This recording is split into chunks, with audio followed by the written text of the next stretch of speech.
আসসালামু আলাইকুম। তো আশা করি ভালো আছো এবং প্র্যাকটিস করে যাচ্ছ তোমাদের ম্যাথমেটিক্স 3। তো আজকে আমরা আরেকটি খুবই সুন্দর এবং চমৎকার একটি প্রশ্ন নিয়ে চলে এসেছি। সেটা হচ্ছে যে একটি সমদ্বিবাহু ত্রিভুজের সমান বাহুদ্বয়ের দৈর্ঘ্য তৃতীয় বাহুর 5/6 অংশ এর পরিসীমা 40 সেন্টিমিটার হলে ক্ষেত্রফল নির্ণয় করো। তো এর ক্ষেত্রফল সম্পর্কে আমাদের আগে থেকেই ধারণা আছে আই থিঙ্ক। তারপর আমি একটু লিখে দিই যে সমদ্বিবাহু ত্রিভুজের ক্ষেত্রফলটা হবে যে b/4 √4a² - b²। এখানে b বলতে আসলে অসমান বাহু, যেটা আমি এখানে লিখে রেখেছি। আসলে সমদ্বিবাহু ত্রিভুজ বলতে যে ত্রিভুজের দুইটা বাহু সমান, আরেকটি বাহু অসমান। এখানে সমান বাহু হচ্ছে এইটা এবং এইটা, যেটাকে আমরা এ দ্বারা ডিনোট করি। এটা এ সমান ধরে নিয়েছি, আর এটা হচ্ছে তৃতীয় বাহু বা ভূমি, এটাকে আমরা বি দ্বারা ডিনোট করি। That's it. তো এখানে তৃতীয় বাহু বাই 4, আর এখানে 4 ইন্টু সমান বাহু স্কোয়ার মাইনাস অসমান বাহু স্কোয়ার বা তৃতীয় বাহু স্কোয়ার। ওকে, তো এটা হচ্ছে আমাদের ক্ষেত্রফল। এখন আমাদের টার্মস অ্যান্ড কন্ডিশন কি দেওয়া আছে সেটা একটু দেখতে হবে। তো সমান বাহুদ্বয়ের দৈর্ঘ্য তৃতীয় বাহুর 5/6 অংশে। এটা একটু বোঝার বিষয়, খুবই সিম্পল, অত বেশি জটিল ভাবে এটা নেওয়ার দরকার নাই। তো আমরা নর্মালি আমরা যেটা জানি যে আমরা যখন অনুপাতের কোনো অঙ্ক করি তখন এর সাথে একটা চলক গুণ অবস্থায় আছে ধরে নিই, আর এর সাথেও সেটা গুণ অবস্থায় ধরে নিই। আমরা কিন্তু এটা এখানে যেটা দেওয়া থাকে এটা প্রকৃত মান থাকে না, এটা কিন্তু একটা অনুপাত দেওয়া থাকে। তার সাথে আমরা একটা চলক ধরে নিলে ওই চলকের মানটা বের করে পরে গুণ করে দিলে কিন্তু আমাদের এই মানে বাহুর মানটা পাওয়া যাবে। তো এটা আমরা পূর্বে থেকেই জানি যে ধরে নিতে হয় অনুপাত থাকলে। এখানে আসলে 5/6 মানে কিন্তু 5:6 একই কথা। ঠিক আছে, তো সেক্ষেত্রে আমরা ধরে নিব। আর আমরা এটা জানি যে নর্মালি সমান বাহু কিন্তু অবশ্যই ছোট হবে অসমান বাহু। তোমাদের 100% শিওর থাকতে হবে যে নিচে যেটা থাকবে সেটা কিন্তু সবসময় বড় হবে। যেমন এখানে দেওয়া আছে 6, উপরে থেকে উপরে আছে কি 5, তার মানে যদি অসমান বাহু বা তৃতীয় বাহু হয় 6 অংশ, তাহলে অবশ্যই সমান বাহু আর একটু ছোট হয়ে 5 অংশ হবে, সেটাই দেওয়া আছে। তার মানে অবশ্যই আমরা বুঝতে পারছি ওই ছোটটা সব সময় সমান বাহু হবে, কারণ সমান বাহুটা ছোট এখানে দেওয়া আছে।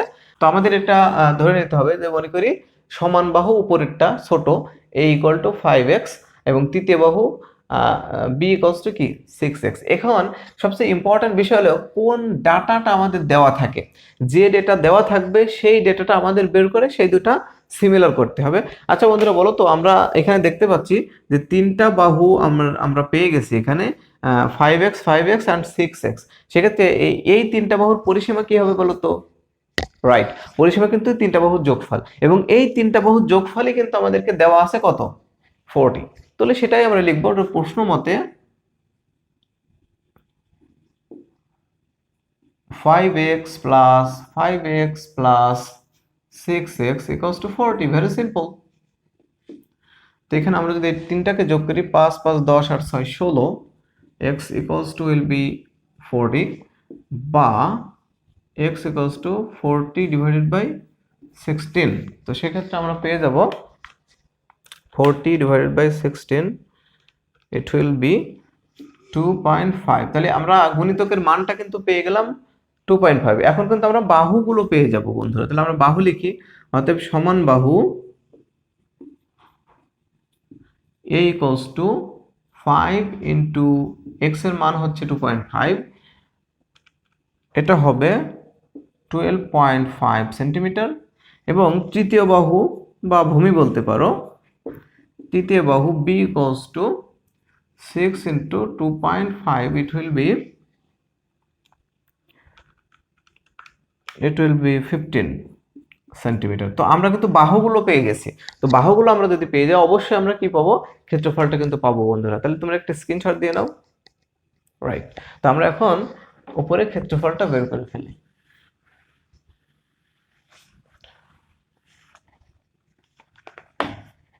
অতএব সমবাহু ত্রিভুজের ক্ষেত্রফল, অতএব সমদ্বিবাহু ত্রিভুজের ক্ষেত্রফল।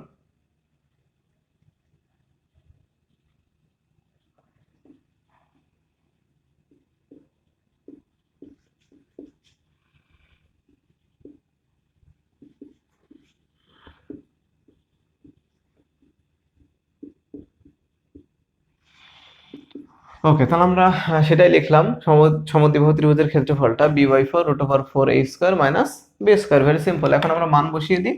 তো b বলতে এখানে 15/4 √4 ইন্টু a এর মান হচ্ছে 12.5 স্কোয়ার মাইনাস বির মান হচ্ছে 15 স্কোয়ার। Very simple.